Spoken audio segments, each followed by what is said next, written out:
What's up, Cap fans? Welcome back to the Hockey Podcast Network. We have just gotten finished watching the Capitals drop one in overtime to the Detroit Red Wings 3-2.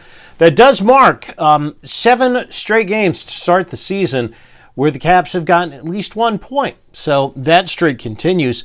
The Detroit Red Wings, by the way, not the doormat they have been the last few years either. They, with the overtime win tonight, are now in 3rd place in the Atlantic Division. But as always, after a Caps game, it is time for our 5 takeaways. So here we go. We start with number 1, and that is the power play, which snapped its slump tonight. Both Alex Ovechkin and Yevgeny Kuznetsov getting power play goals tonight, something like 0 for 17, 0 for 16, something like that to start the year on the power play, but they get their 2 goals on the man advantage tonight. Kuznetsov's was really impressive as well. It was off the draw in the second period. The power play had been going literally for 4 seconds when Kuzi scored. Once again, we get good Kuzi tonight. We hope that we keep good Kuzi throughout the year. We've already talked chapter and verse about how important it is for him and how he can be one of the best players literally in the entire league if he can keep that going. He was also really, really good on the face-off tonight. I had checked the stats late in the game. He was 7 of 13 on face-offs and actually wound up 10 of 19. So I had checked it early in the third period. 10 of 19 on the face-off, by far their most effective guy on the face-off tonight. Takeaway number 2, 26 goals in the first 6 games and now 28 in the first 7. I know, only 2 tonight, but that's a hell of a start for this offense. As a matter of fact, it is the 3rd highest output for the Capitals offense in team history through 7 games. So you got to like the fact that even though, again, they only got 2 tonight, the offense is still really cooking.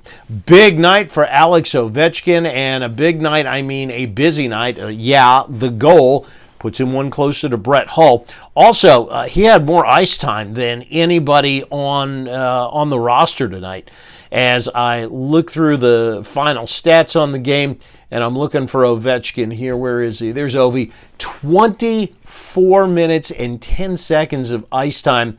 The only person who had more than that was John Carlson and Kuznetsov and Yevgeny Kuznetsov.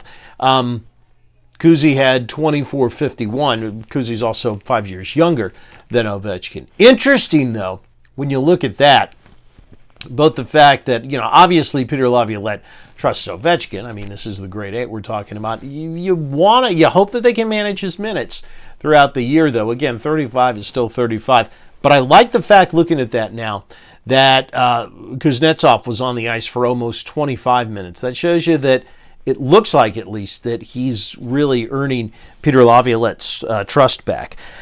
Hendrix Lapierre is takeaway number 4. The more I see this kid, the more I like him. Now, when you talk about time on the ice, he was, I think, he had the least amount of anybody on the team. Yeah, just over 8 minutes.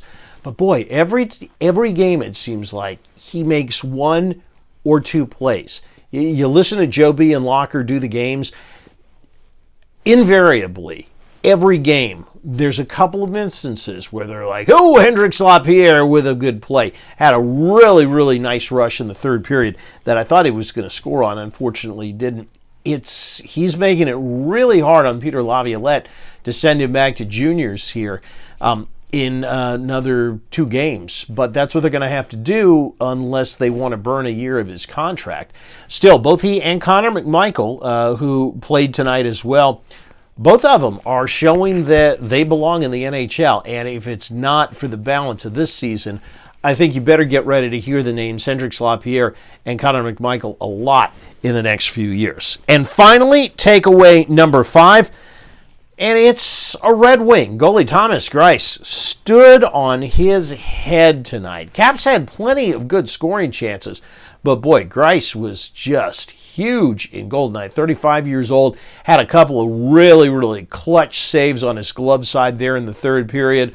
So again, Red Wings win it 3-2, but hey, 7th straight game that the Caps get at least 1 point. Off day on Thursday, and then Friday, the Arizona Coyotes come to town, take on the Red Rockers at Capital One Arena. That's going to do it for us. We will see you after the Coyotes game. Don't forget, drop us a like on this video and hit the subscribe button as well. Subscribe to the Hockey Podcast Network. You will get all of your Washington Capitals news as well as every other team in the NHL right here all season long. We will see you after the Arizona game.